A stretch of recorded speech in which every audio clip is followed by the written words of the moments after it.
नमामीशमीशान निर्वाणरूपं विभुं व्यापकं ब्रह्मवेदस्वरूपं निजं निर्गुणं निर्विकल्पं निरीहं चिदाकाशमोकाशवासं भजेऽहम्।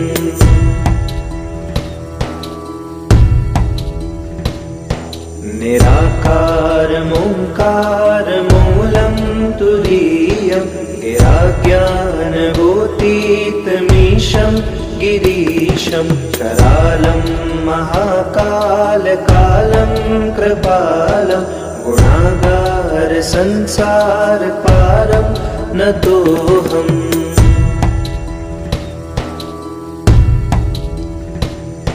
तुषाराद्रिसङ्काशगौरं गम्भीरं मनोभूतकोटिप्रभाश्रीशरीरं स्फुरन्मौलिकल्लोलिचारो गङ्गा लसद्भालबालेन्दुकण्ठे भुजङ्गा।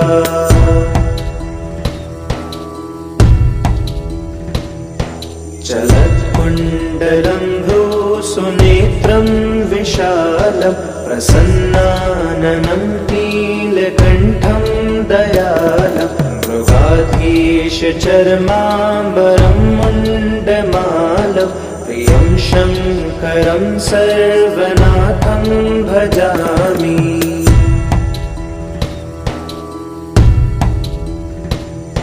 प्रचण्डं प्रकृष्टं प्रगल्भं परेशम् अखण्डम् अजं भानुकोटिप्रकाशं त्रयशूलनिर्मूलनं शूलपाणिं भजेऽहं भवानीपतिं भावगम्यम्।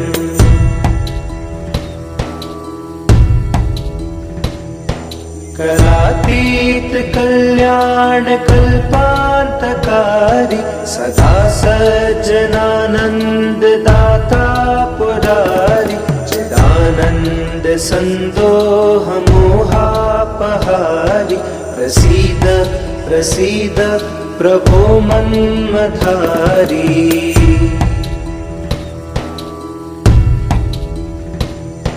नयावद् उमानाथ पादारविन्दं भजन्तीह लोके परे वानराणां न तावत् सुखं शान्तिसन्तापनाशं प्रसीद प्रभो सर्वभूताधिवासम्।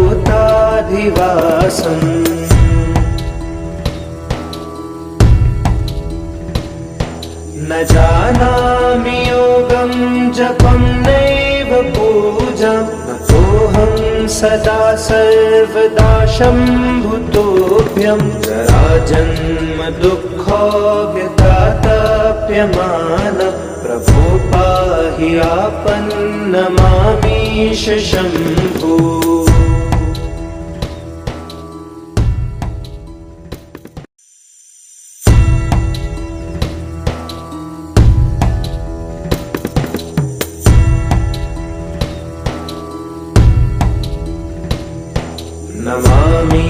नमामीशमीशान निर्वाणरूपं विभुं व्यापकं ब्रह्मवेदस्वरूपं निजं निर्गुणं निर्विकल्पं निरीहं चिदाकाशमोकाशवासं भजेऽहम्।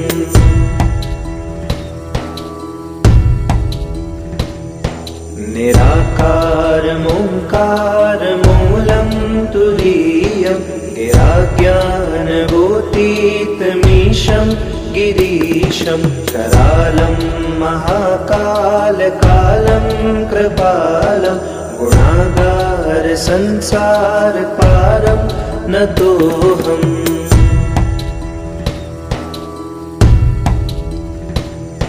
तुषाराद्रिसङ्काशगौरं गम्भीरं मनोभूतकोटिप्रभाश्रीशरीरं स्फुरन्मौलिकल्लोलिचारो गङ्गा लसद्भाल सद्भालबालेन्दुकण्ठे भुजङ्गा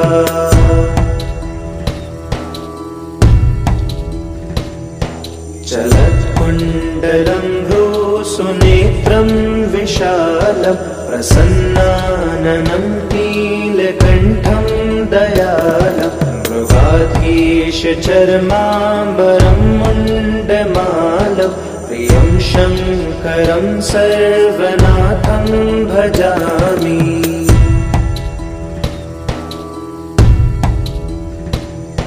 प्रचण्डं प्रकृष्टं प्रगल्भं परेशम् अखण्डम् अजं भानुकोटिप्रकाशं त्रयशूलनिर्मूलनं शूलपाणि भजेऽहं भवानीपतिं भावगम्यम्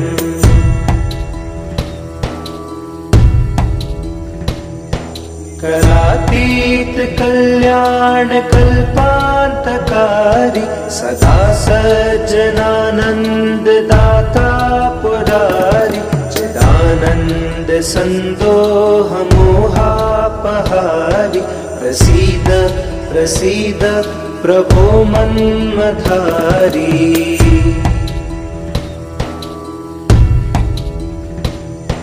नयावद् उमानाथ पादारविन्दं भजन्तीह लोके परे वानराणां न तावत् सुखं शान्ति सन्तापनाशं प्रसीद प्रभो सर्वभूताधिवासम्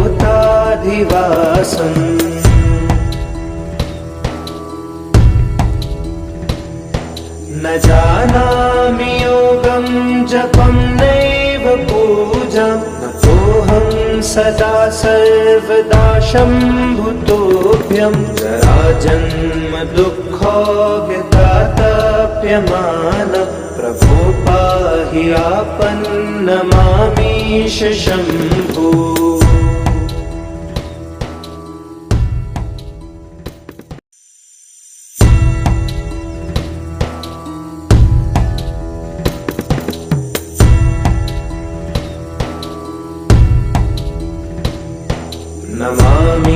नमामीशमीशान निर्वाणरूपं विभुं व्यापकं ब्रह्मवेदस्वरूपं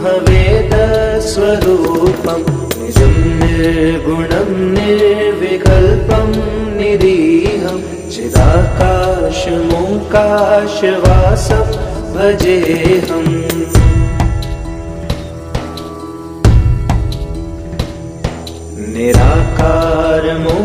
निराकारमोङ्कारमूलं तुरीयं गिराज्ञानभूतीतमीशं गिरीशं करालं महाकालकालं कृपालं गुणागारसंसारपारं नतोऽहम्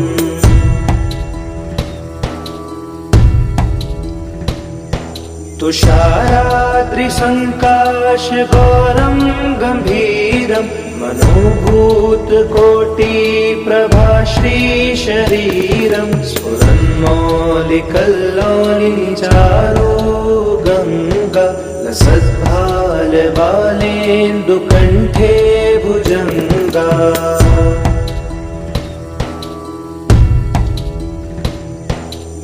चलत्कुण्डलं भ्रूसुनेत्रं विशालं प्रसन्नाननं नीलकण्ठं दयालं मृगाधीशचर्माम्बरं मुण्डमालं प्रियं शङ्करं सर्वनाथं भजामि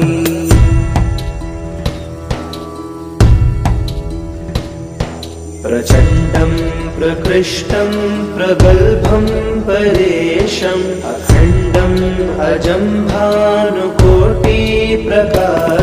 त्रयशूलनिर्मूलनं शूलपाणि भजेऽहं भवानीपतिं भावगम्यम्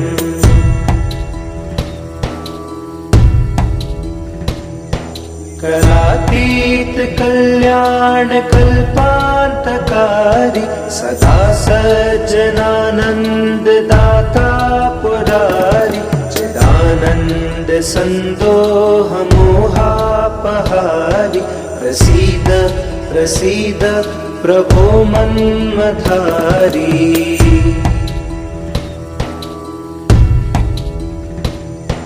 नयावद् उमानाथ पादारविन्दं भजन्तीह लोके परे वानराणां न तावत् सुखं शान्ति सन्तापनाशं प्रसीद प्रभो सर्वभूताधिवासम्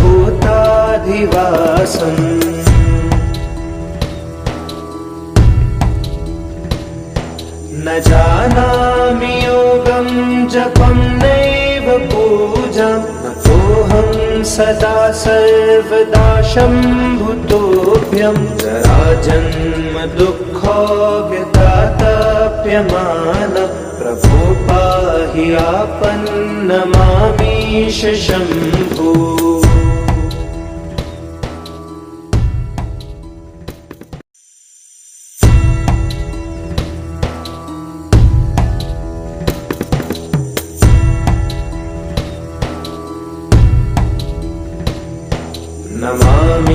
नमामीशमीशान निर्वाणरूपं विभुं व्यापकं ब्रह्मवेदस्वरूपं निजं निर्गुणं निर्विकल्पं निरीहं चिदाकाशमोकाशवासं भजेऽहम्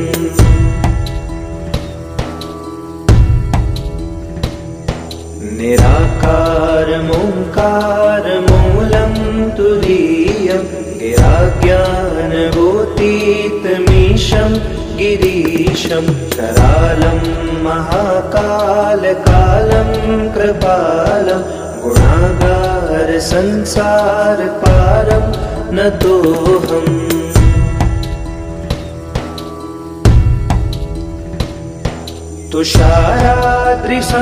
तुषाराद्रिसङ्काशगौरं गम्भीरं मनोभूतकोटिप्रभाश्रीशरीरं स्फुरन्मौलिकल्लोलिचारो गङ्गा लसद्भालबालेन्दुकण्ठे भुजङ्गा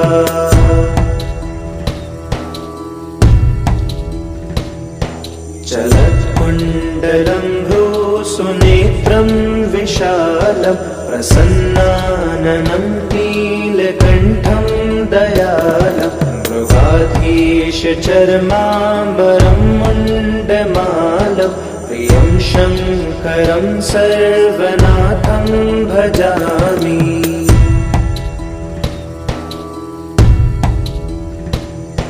प्रचण्डं प्रकृष्टं प्रगल्भं परेशम् अखण्डम् अजं भानुकोटिप्रकाशं त्रयशूलनिर्मूलनं शूलपाणिं भजेऽहं भवानीपतिं भावगम्यम्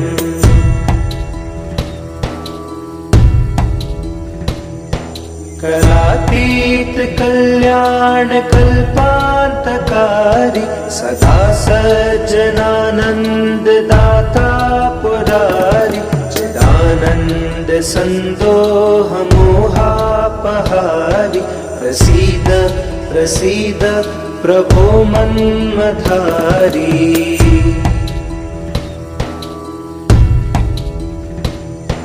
नयावद् उमानाथ पादारविन्दं भजन्तीह लोके परे वानराणां न तावत् सुखं शान्ति सन्तापनाशं प्रसीद प्रभो सर्वभूताधिवासम्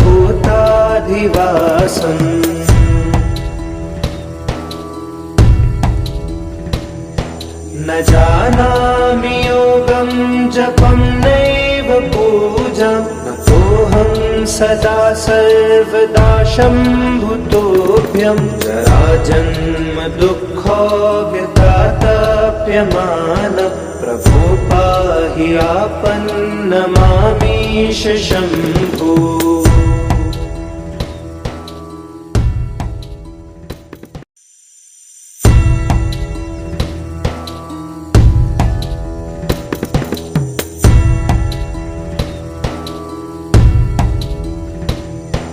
नमामीशमीशान निर्वाणरूपं विभुं व्यापकं ब्रह्मवेदस्वरूपं निजं निर्गुणं निर्विकल्पं निरीहं चिदाकाशमोकाशवासं भजेऽहम्।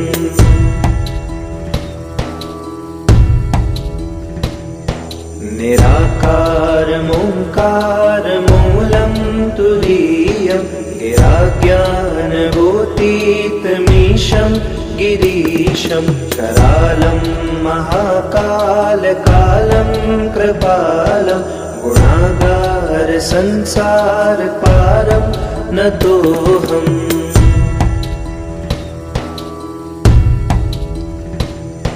तुषाराद्रिसङ्काशगौरं गम्भीरं मनोभूतकोटिप्रभाश्रीशरीरं स्फुरन्मौलिकल्लोलिचारो गङ्गा लसद्भालबालेन्दुकण्ठे भुजङ्गा।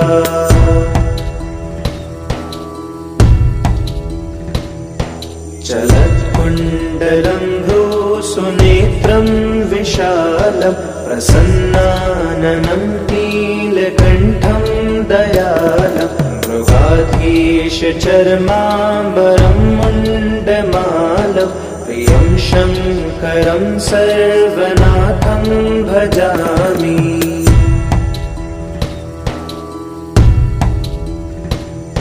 प्रचण्डं प्रकृष्टं प्रगल्भं परेशम् अखण्डम् अजं भानुकोटिप्रकाशं त्रयशूलनिर्मूलनं शूलपाणि भजेऽहं भवानीपतिं भावगम्यम्।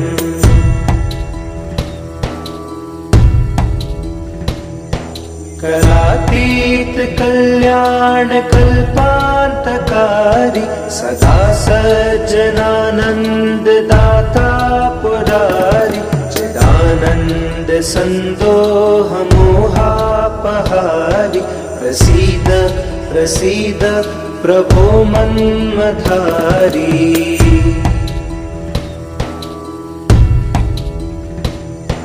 नयावद् उमानाथ पादारविन्दं भजन्तीह लोके परे वानराणां न तावत् सुखं शान्ति सन्तापनाशं प्रसीद प्रभो सर्वभूताधिवासम्।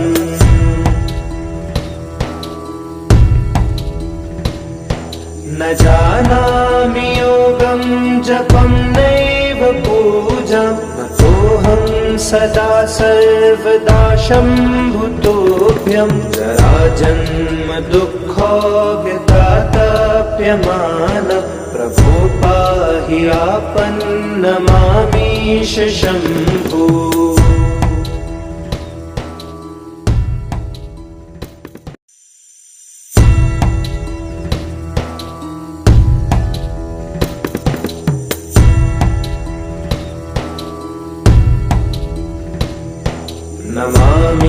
नमामीशमीशान निर्वाणरूपं विभुं व्यापकं ब्रह्मवेदस्वरूपं निजं निर्गुणं निर्विकल्पं निरीहं चिदाकाशमोकाशवासं भजेऽहम्।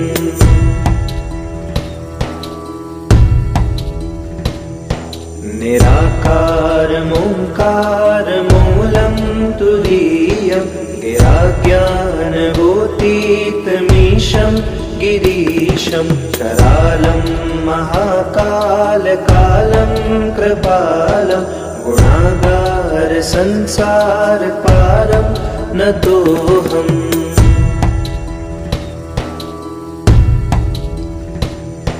तुषाराद्रिसङ्काशगौरं गम्भीरं मनोभूतकोटिप्रभाश्रीशरीरं स्फुरन्मौलिकल्लोलिनिचारो गङ्गा लसद्भालबालेन्दुकण्ठे भुजङ्गा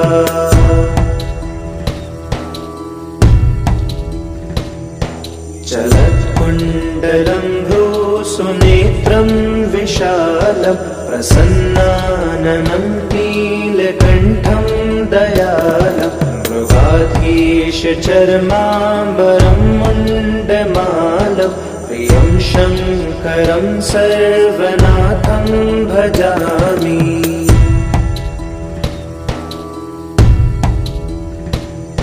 प्रचण्डं प्रकृष्टं प्रगल्भं परेशम् अखण्डम् अजं भानुकोटिप्रकाशं त्रयशूलनिर्मूलनं शूलपाणिं भजेऽहं भवानीपतिं भावगम्यम्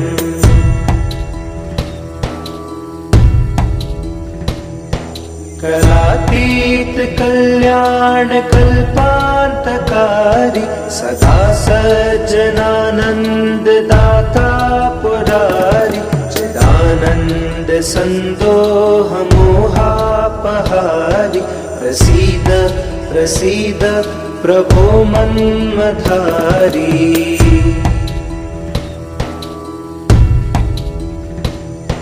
नयावद् उमानाथ पादारविन्दं भजन्तीह लोके परे वानराणां न तावत् सुखं शान्ति सन्तापनाशं प्रसीद प्रभो सर्वभूताधिवासम्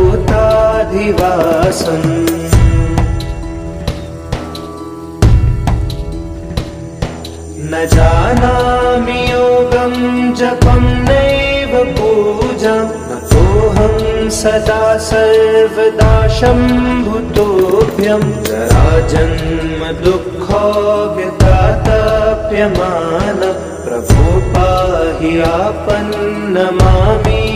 शम्भो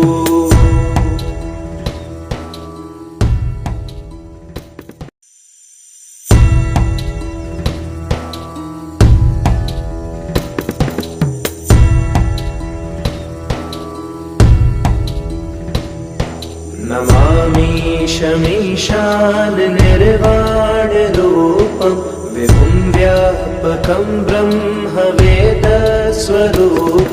निजं निर्गुणं निर्विकल्पं निरीहं चिदाकाशमोकाशवासं भजेऽहम्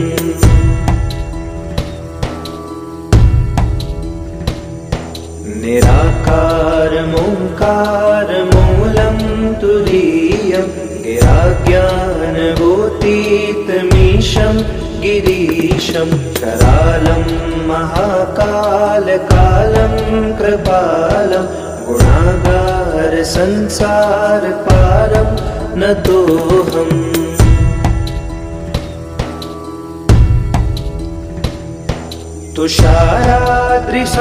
तुषाराद्रिसङ्काशगौरं गम्भीरं मनोभूतकोटिप्रभाश्रीशरीरं स्फुरन्मौलिकल्लोलिनिचारो गङ्गा लसद्भालबालेन्दुकण्ठे भुजङ्गा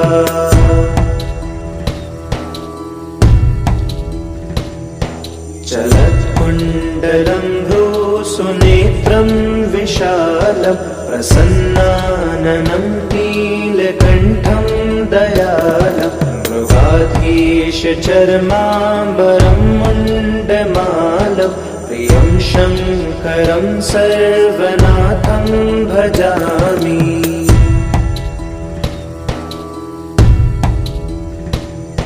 प्रचण्डं प्रकृष्टं प्रगल्भं परेशम् अखण्डम् अजं भानुकोटिप्रकाशं त्रयशूलनिर्मूलनं शूलपाणिं भजेऽहं भवानीपतिं भावगम्यम्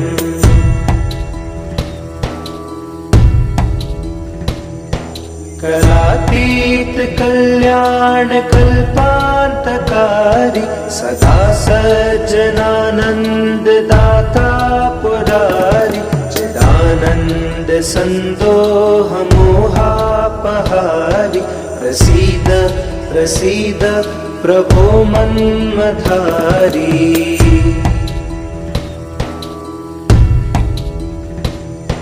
नयावद् उमानाथ पादारविन्दं भजन्तीह लोके परे वानराणां न तावत् सुखं शान्ति सन्तापनाशं प्रसीद प्रभो सर्वभूताधिवासम्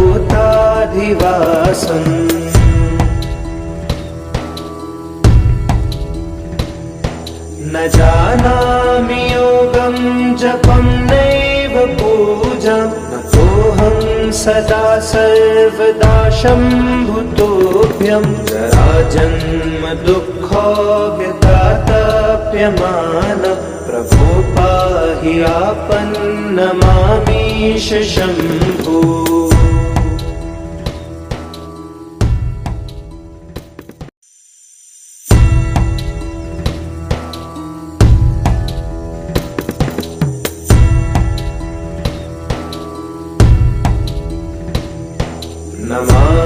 नमामीशमीशान निर्वाणरूपं विभुं व्यापकं ब्रह्मवेदस्वरूपं निजं निर्गुणं निर्विकल्पं निरीहं चिदाकाशमोकाशवासं भजेऽहम्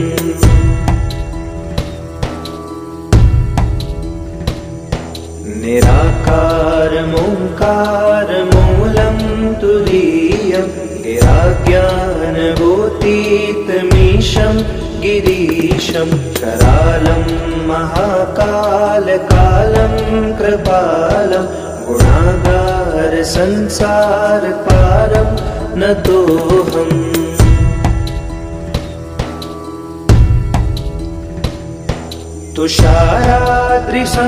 तुषाराद्रिसङ्काशगौरं गम्भीरं मनोभूतकोटिप्रभाश्रीशरीरं स्फुरन्मौलिकल्लोलिचारो गङ्गा लसद्भालबालेन्दुकण्ठे भुजङ्गा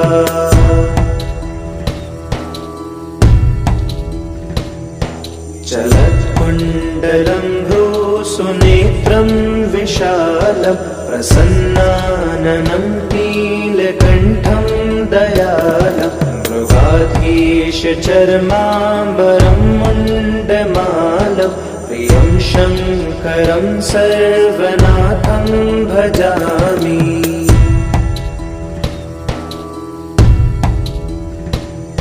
प्रचण्डं प्रकृष्टं प्रगल्भं परेशम् अखण्डम् अजं भानुकोटिप्रकाशं त्रयशूलनिर्मूलनं शूलपाणि भजेऽहं भवानीपतिं भावगम्यम्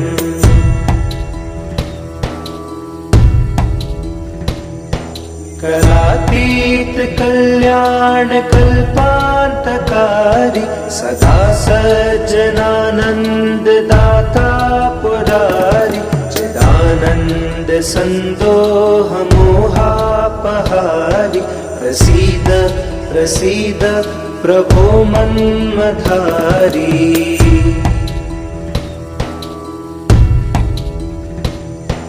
नयावद् उमानाथ पादारविन्दं भजन्तीह लोके परे वानराणां न तावत् सुखं शान्ति सन्तापनाशं प्रसीद प्रभो सर्वभूताधिवासम्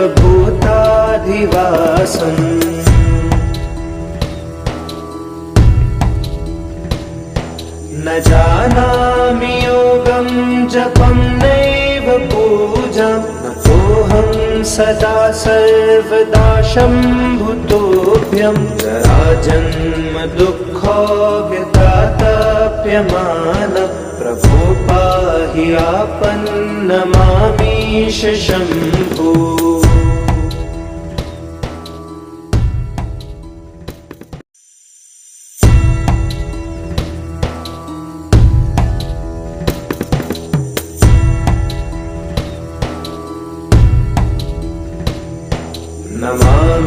नमामीशमीशान निर्वाणरूपं विभुं व्यापकं ब्रह्मवेदस्वरूपं निजं निर्गुणं निर्विकल्पं निरीहं चिदाकाशमोकाशवासं भजेऽहम्।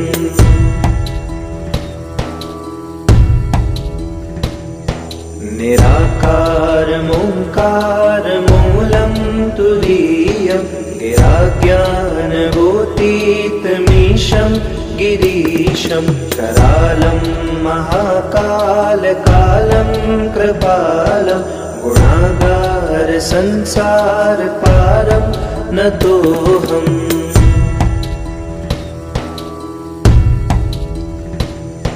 तुषाराद्रिसङ्काशगौरं गम्भीरं मनोभूतकोटिप्रभाश्रीशरीरं स्फुरन्मौलिकल्लोलिचारो गङ्गा लसद्भालबालेन्दुकण्ठे भुजङ्गा।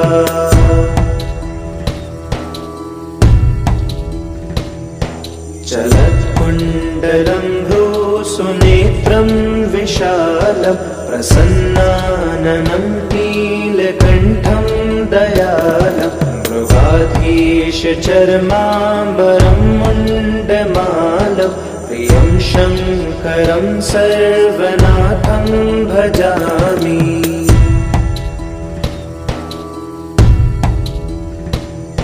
प्रचण्डं प्रकृष्टं प्रगल्भं परेशम् अखण्डम् अजं भानुकोटिप्रकाशं त्रयशूलनिर्मूलनं शूलपाणि भजेऽहं भवानीपतिं भावगम्यम्।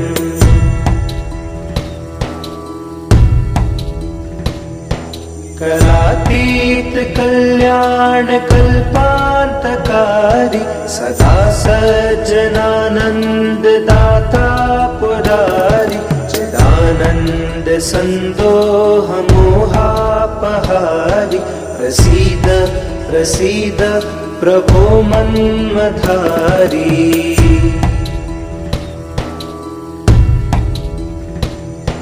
नयावद् उमानाथ पादारविन्दं भजन्तीह लोके परे वानराणां न तावत् सुखं शान्ति सन्तापनाशं प्रसीद प्रभो सर्वभूताधिवासम्।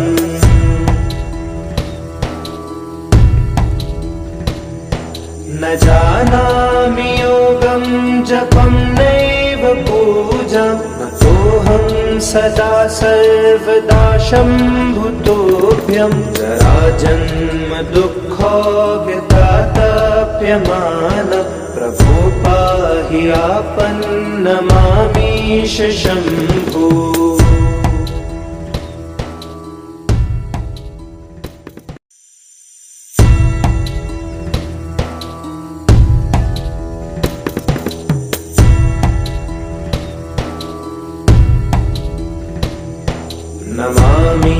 नमामीशमीशान निर्वाणरूपं विभुं व्यापकं ब्रह्मवेदस्वरूपं निजं निर्गुणं निर्विकल्पं निरीहं चिदाकाशमोकाशवासं भजेऽहम्।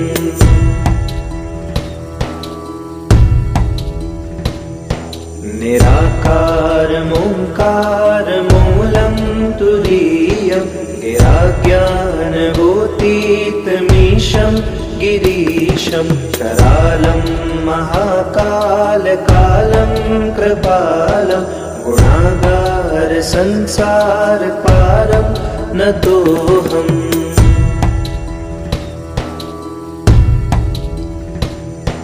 तुषाराद्रिसङ्काशगौरं गम्भीरं मनोभूतकोटिप्रभाश्रीशरीरं स्फुरन्मौलिकल्लोलिचारो गङ्गा लसद्भालबालेन्दुकण्ठे भुजङ्गा।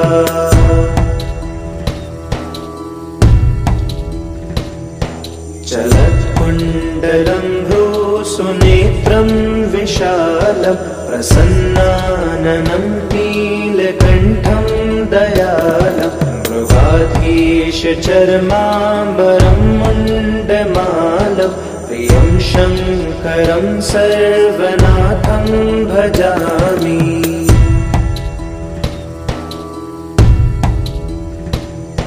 प्रचण्डं प्रकृष्टं प्रगल्भं परेशम् अखण्डम् अजं भानुकोटिप्रकाशं त्रयशूलनिर्मूलनं शूलपाणि भजेऽहं भवानीपतिं भावगम्यम्।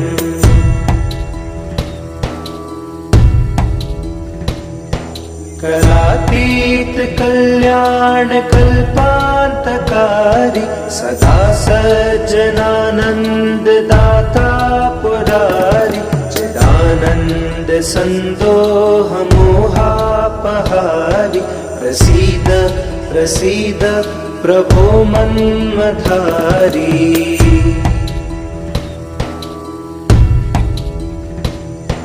नयावद् उमानाथ पादारविन्दं भजन्तीह लोके परे वानराणां न तावत् सुखं शान्ति सन्तापनाशं प्रसीद प्रभो सर्वभूताधिवासम्।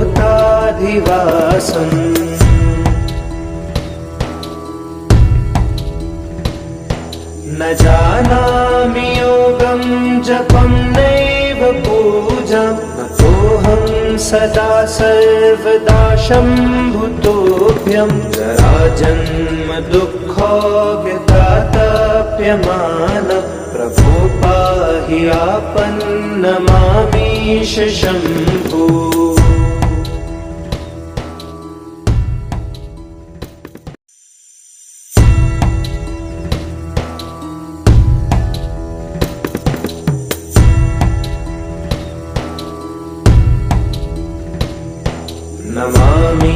नमामीशमीशान निर्वाणरूपं विभुं व्यापकं ब्रह्मवेदस्वरूपं निजं निर्गुणं निर्विकल्पं निरीहं चिदाकाशमोकाशवासं भजेऽहम्।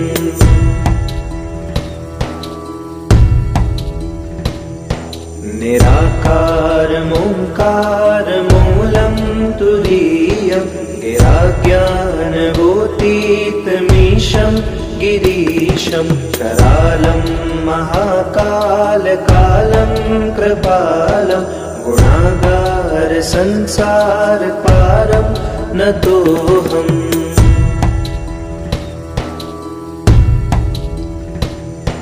तुषाराद्रिसङ्काशगौरं गम्भीरं मनोभूतकोटिप्रभाश्रीशरीरं स्फुरन्मौलिकल्लोलिचारो गङ्गा लसद्भालबालेन्दुकण्ठे भुजङ्गा।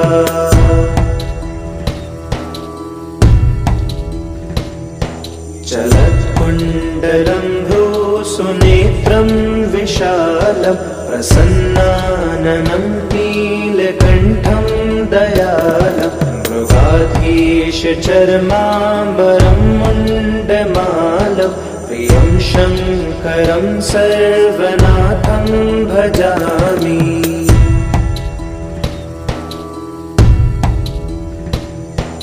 प्रचण्डं प्रकृष्टं प्रगल्भं परेशम् अखण्डम् अजं भानुकोटिप्रकाशं त्रयशूलनिर्मूलनं शूलपाणिं भजेऽहं भवानीपतिं भावगम्यम्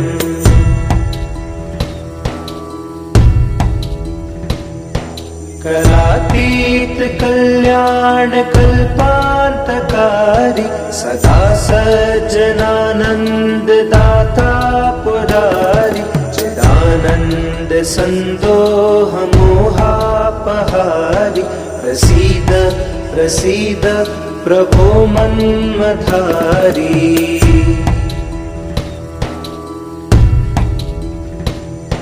नयावद् उमानाथ पादारविन्दं भजन्तीह लोके परे वानराणां न तावत् सुखं शान्ति सन्तापनाशं प्रसीद प्रभो सर्वभूताधिवासम्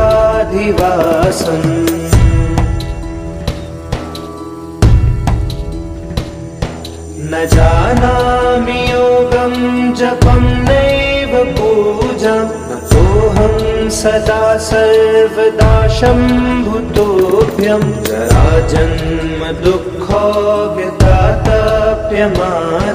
प्रभो पाहि आपन्नमामीश शम्भो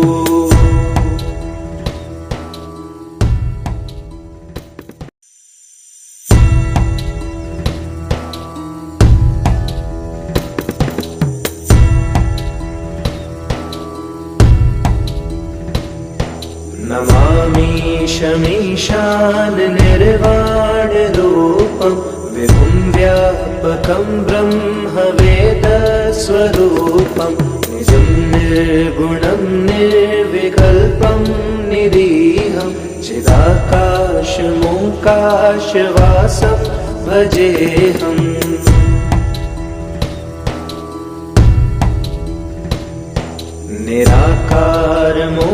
निराकारमोङ्कारमूलं तुरीयं गिराज्ञानगोतीतमीशं गिरीशं करालं महाकालकालं कृपालं गुणागारसंसारपारं नतोऽहम्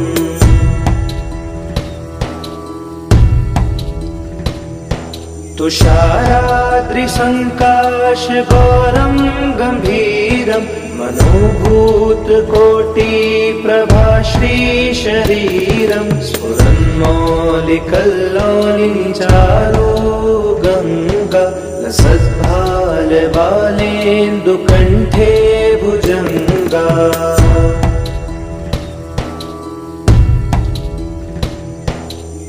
चलत्कुण्डलं सुनेत्रं विशालं प्रसन्नाननं नीलकण्ठं दयालं मृगाधीशचर्माम्बरं मुण्डमालं प्रियं शङ्करं सर्वनाथं भजामि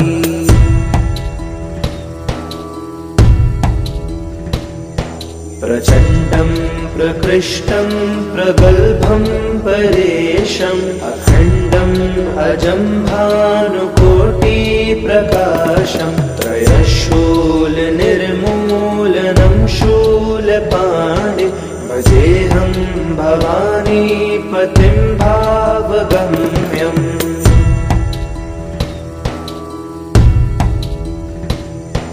करातीत कल्याण कल्पान्तकारी सदा सज्जनानंद दाता पुरारी चिदानंद संदोह मोहापहारी प्रसीद प्रसीद प्रभो मन्मधारी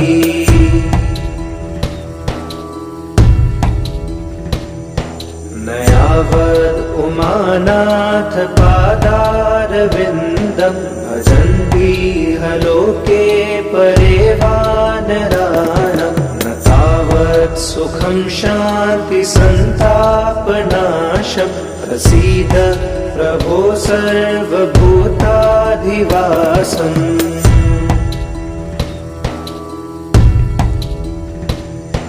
न जानामि योगं जपं नैव पूजां नतोऽहं सदा सर्वदा शम्भुतोऽभ्यं जराजन्म दुःखोऽव्यतातप्यमान प्रभो पाहि आपन्नमामीश शम्भो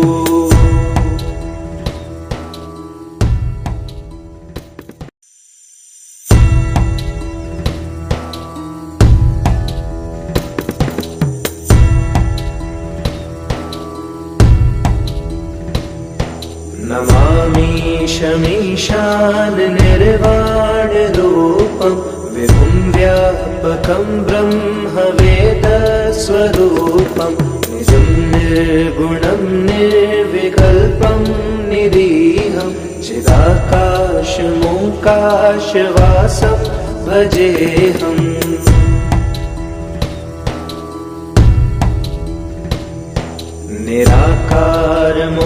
निराकारमोङ्कारमूलं तुरीयं गिराज्ञानगोतीतमीशं गिरीशं करालं महाकालकालं कृपालं गुणागारसंसारपारं नतोऽहम्